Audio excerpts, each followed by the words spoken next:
2024 IPL లో match సందర్భంగా Lucknow super Giants యజమాని సంజీవ్ గోయంకే రాహుల్ మధ్య జరిగిన సంభాషణ తీవ్ర చర్చకు దారి తీసిన విషయం తెలిసిందే. ఆ సమయంలోనే ఫ్రాంచైజీలు అతని భవిష్యత్తుపై సందేహాలు లేవనెత్తాయి. Team India star player KL Rahul జట్టు మారనున్నాడా? లక్నో సూపర్ జైంట్స్ కు ప్రాతినిధ్యం వహిస్తున్న రాహుల్ ఆ జట్టును వీడే అవకాశం ఉందా అంటే అవుననే వార్తలు వినిపిస్తున్నాయి. గత కొన్ని రోజులుగా ఇందుకు సంబంధించిన వార్తలు నెట్టింట తెగ వైరల్ అవుతున్నాయి. 2024లో ఎస్ఆర్హెచ్ తో జరిగిన ఓ మ్యాచ్ లో లక్నో సూపర్ జైంట్స్ ఘోర పరాజయానికి గురి కావడంతో ఆ టీం యజమాని సంజీవ్ గోయంకే రాహుల్ కి మధ్య జరిగిన సంభాషణ తీవ్ర చర్చకు దారి తీసిన విషయం అందరికీ తెలిసింది.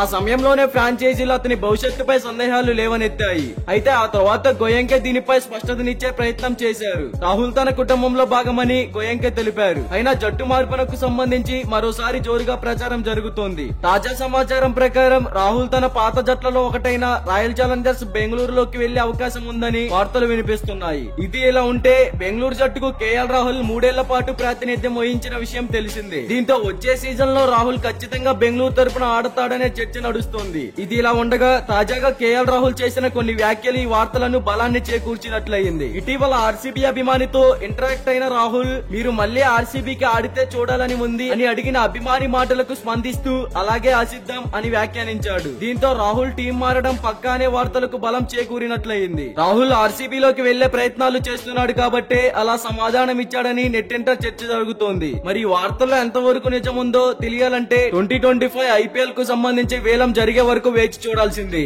ఇలాంటి డైలీ క్రికెట్ అప్డేట్స్ అన్ని మీరు ముందుగానే తెలుసుకోవాలి అనుకుంటే మన ఛానల్ ని సబ్స్క్రైబ్ చేసుకోండి. అలాగే ప్రక్కనే ఉన్న గంట సింబల్ ని యాక్టివేట్ చేసుకోండి. Thank you for watching.